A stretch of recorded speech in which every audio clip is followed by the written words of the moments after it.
आता ना 31 तारखेला अधिक मासातली पौर्णिमा आहे बरं का.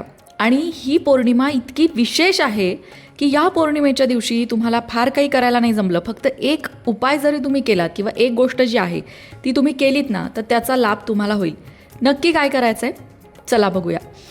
अधिक महिन्यातली जी पौर्णिमा आहे ती 30 तारखेला सकाळी 11:57 सुरू होणार आहे आणि पौर्णिमेची समाप्ती होणार आहे 31 तारखेला दुपारी 2:14. आता उदय तिथीनुसार ही पौर्णिमा 31 तारखेलाच आहे. पौर्णिमा ही जी तिथी आहे ना ती माता लक्ष्मीची प्रिय तिथी मानली जाते. पौर्णिमेला माता लक्ष्मीचा जन्म झाला होता असं म्हटलं जातं. आणि म्हणून जे पण काही असे उपाय असतात ना जे आपली आर्थिक परिस्थिती सुधारण्यासाठी करायला सांगितले जातात ते खास करून पौर्णिमेला करायला सांगितले जातात. आता असाच एक उपाय आपण बघणार आहोत की जर तुमच्याकडेही काही आर्थिक समस्या असेल किंवा आर्थिक अडचण असेल, पगार वाढत नसेल, व्यवसाय चालत नसेल, यासारख्या ज्या समस्या आहेत त्याच्यावरती एक पारंपरिक उपाय आहे. हा उपाय आपल्या शास्त्रांमध्ये सांगितलेला आहे, परंपरागत चालत आलेला आहे आणि अनेक जणांनी या उपायाचा लाभसुद्धा घेतलेला आहे. फार प्रस्तावना करत नाही, उपाय काय ते सांगते. सगळ्यात महत्त्वाचं म्हणजे पौर्णिमेच्या दिवशी महालक्ष्मी अष्टक जे आहे हे स्तोत्र आहे, एक छोटंसं स्तोत्र आहे, ते 11 वेळा म्हणायचं. माता महालक्ष्मीची पूजा करायची. संध्याकाळच्या वेळेला लक्ष्मीपुढे तुपाचा, शुद्ध तुपाचा, गाईच्या तुपाचा दिवा लावायचा आणि माता लक्ष्मीपुढे बसून महालक्ष्मी अष्टक म्हणायचं. तुम्हाला संध्याकाळी जमणार नसेल तर तुम्ही सकाळी म्हटलं तरीसुद्धा चालणार आहे. हे महालक्ष्मी अष्टक अजिबात अवघड नाही आहे, म्हणायला सोपं आहे. ज्यांना मराठी वाचता येतं त्या प्रत्येकाला म्हणता येण्यासारखं आहे. पण अत्यंत प्रभावी आणि शक्तिशाली आहे हे महालक्ष्मी अष्टक. महालक्ष्मी अष्टक 11 वेळा जर तुम्ही या पौर्णिमेच्या दिवशी म्हटलात तर माता लक्ष्मीची कृपा होते. आता जर तुम्ही पौर्णिमेपासून पुढे सलग 11 दिवस म्हणायचा संकल्प केला तर अतिउत्तम. पण ठीक आहे, तुम्हाला समजा नाही जमणार आहे एवढे दिवस करायला तर कमीत कमी पौर्णिमेच्या दिवशी तरी महालक्ष्मी अष्टक म्हणावं. हे स्तोत्र प्रचंड शक्तिशाली आहे आणि हा माझा वैयक्तिक अनुभव आहे. म्हणजे परंपरागत चालत आलेलं जे आपलं हे स्तोत्र आहे किंवा शास्त्रांमध्ये असलेलं जे हे स्तोत्र आहे ते स्तोत्र माणसाला खरोखरच माता लक्ष्मीची कृपा प्राप्त करून देतं. आणि अधिक महिना जो आहे तो पूर्णतः भगवान श्रीहरी विष्णूंना समर्पित असलेला असतो. त्याचबरोबर अधिक महिन्यामध्ये भगवान श्रीहरी विष्णूंबरोबर माता लक्ष्मीची सुद्धा पूजा केली जाते. आणि त्यात पौर्णिमा तिथी जी आहे ती तिथी अत्यंत दुर्मिळ तिथी मानली जाते, अधिक महिन्यातली पौर्णिमा. कारण मुळातच अधिक महिना 3 वर्षांनंतर येतो आणि त्यातही एक पौर्णिमा येते. त्यामुळे ही तिथी जी आहे ती अजिबात मिस करू नका, चुकवू नका. या तिथीला पवित्र नदीमध्ये स्नान करणं, दानधर्म करणं, चंद्राला अर्घ्य देणं या गोष्टी शुभ मानल्या जातात. या दिवशी घरात सत्यनारायणाची पूजा केल्याने सुद्धा सुख शांती नांदते, घरातली नकारात्मक ऊर्जा नष्ट होते. पण आता तुम्हाला फार या गोष्टी काही करायला जमत नसतील तर तुम्ही महालक्ष्मी अष्टकाचा जो पाठ आहे तो नक्की करा. आता तुमच्यापैकी काही जणांच्या मनात शंका असेल की नाही बाबा आम्हाला ते महालक्ष्मी अष्टक कसं म्हणायचं ते माहितीच नाही. आपल्या लोकमत भक्ती चॅनलवर व्हिडिओ आहे, त्यात ते म्हणून दाखवले, त्याची लिंक तुम्हाला डिस्क्रिप्शन बॉक्समध्ये मिळेल. ते ऐका, एकदा, दोनदा, तीनदा, चारदा, 5दा ऐका. ऐकून शब्द ओळखीचे होतील आणि मग ते स्तोत्र समोर ठेवा. एकदा त्या अक्षरांवरनं बोटं फिरवून नजर फिरवत असताना सुद्धा ऐका. म्हणजे कोणत्या शब्दाचा उच्चार कसा करायचा हे तुम्हाला कळेल. आणि फार नाही, 1 तास जरी बसून तुम्ही हा थोडा सराव केलात तर तुम्हाला ते स्तोत्र येऊन जाईल. 1 तास पण खूप झाला, खरं तर अर्ध्या तासातच ते स्तोत्र चांगल्या प्रकारे म्हणता येईल. इतकं सोपं स्तोत्र आहे. तर ते नक्की म्हणा आणि कुठल्याही गोष्टीचा ना अनुभव घेऊन बघा.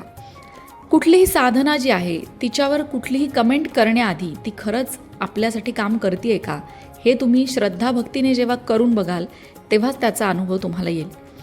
दुसरी एक गोष्ट तुम्ही अधिक महिन्यातल्या पौर्णिमेला करू शकता ती म्हणजे चंद्राला अर्घ्य देणं. जसं सूर्याला अर्घ्य देतो आपण तसं चंद्राला सुद्धा अर्घ्य देतात. फक्त चंद्राला अर्घ्य जे देतात त्यामध्ये कलश घ्यायचा, चांदीचा छोटा कलश किंवा चांदीचा ग्लास, फुलपात्र तुमच्याकडे असेल तर उत्तम.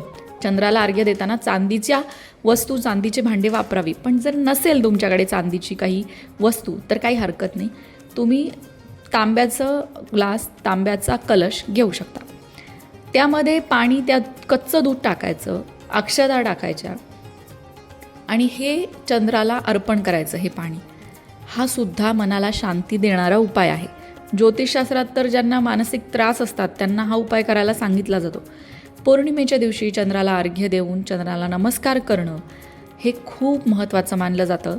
त्यामुळे मनःशांतीचा लाभ होतो. कारण मुळात ज्योतिषशास्त्रात ना चंद्र हा आपल्या मनाचा कारक ग्रह आहे. म्हणजे तुमचा जर कुंडलीमध्ये चंद्र बलवान असेल तर बाहेरच्या कुठल्याही गोष्टीचा परिणाम तुमच्यावर होत नाही. स्ट्रॉंग असतं मन तुमचं. पण चंद्र जर कमकुवत असेल तर कुणी काय बोललं की वाईट वाटणं, कुणी काय म्हटलं की डोळ्यात पाणी येणं, कुणी काय म्हटलं की निराश होणं, या गोष्टी होतात. कारण कुठल्याही बाहेरच्या गोष्टीचा लवकर परिणाम होतो जर चंद्र कमकुवत असेल तर.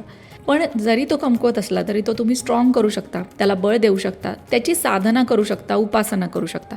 आणि अधिक महिन्यातली पौर्णिमा तिथी ती संधी तुमच्यासाठी घेऊन आली आहे. तुम्हालाही जर असं होत असेल, माहीत नाही कुंडलीत चंद्र कोणत्या स्थितीमध्ये चांगला आहे की वाईट आहे, पण हे असं माझ्याबरोबर होतं आहे बाबा की कुणी काही बोललं की मला फार वाईट वाटतं, मी दिवसभर त्या गोष्टीचा विचार करत बसते, माझ्या डोळ्यात पाणी येतं.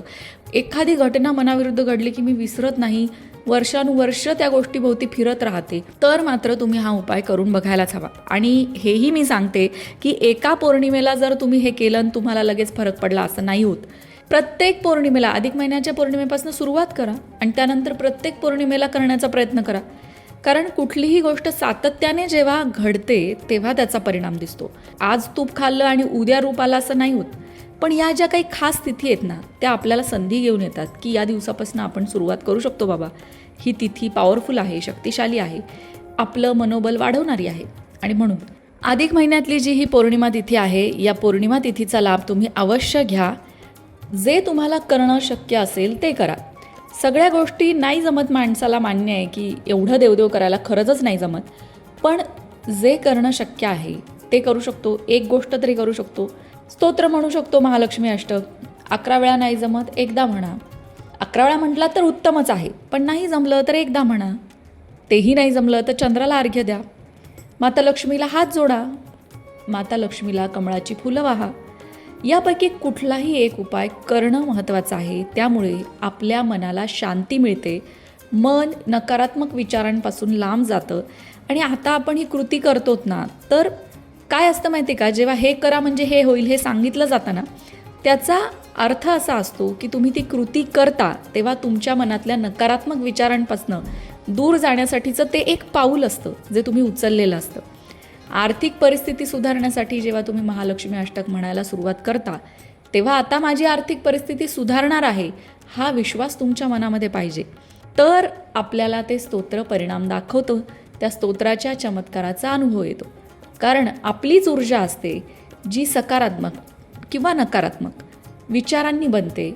आणि ती ऊर्जा जर सकारात्मक असेल तर आपल्या आयुष्यात सगळ्या गोष्टी सकारात्मक घडतात. पण जर आपण नकारात्मक विचारांनी आपली ऊर्जाही नकारात्मक करून घेतली तर मात्र मग काही चांगलं घडेल, बाहेर काही चांगलं घडेल अशी अपेक्षा करणंच चुकीचं आहे. म्हणूनच पौर्णिमा झालं, एकादशी झालं किंवा चतुर्थी झालं, या तिथींना साधना करून आपली विचारसरणी जी आहे ती सकारात्मक करण्याचा प्रयत्न करायचा असतो. आशा आहे आजची माहिती तुम्हाला आवडली असेल. मंडळी, वास्तुशास्त्र, ज्योतिषशास्त्र, अंकशास्त्र यासारख्या विषयांवर तुमच्या मनात काही शंका असतील तर त्या कमेंट बॉक्समध्ये नक्की विचारा. तुमच्या प्रश्नांची उत्तरं घेऊन येण्याचा प्रयत्न आम्ही नक्कीच करू. त्याचबरोबर आणखीन कोणत्या विषयांवरचे व्हिडिओ तुम्हाला ऐकायला आवडतील ते सुद्धा कमेंट करून सांगा. म्हणजे तुम्हाला हव्या असणाऱ्या विषयांवर सुद्धा व्हिडिओ घेऊन आम्ही येऊ. अशाच प्रकारच्या माहितीपूर्ण व्हिडिओंसाठी लोकमत भक्ती चॅनलला सबस्क्राईब करा आणि बेल आयकॉनवर सुद्धा क्लिक करा. म्हणजे आमच्या नवनवीन व्हिडिओचं नोटिफिकेशन तुम्हाला मिळत राहील. तसंच योग्य आध्यात्मिक मार्गदर्शनासाठी लोकमत भक्तीच्या फेसबुक पेजला फॉलो करायला विसरू नका.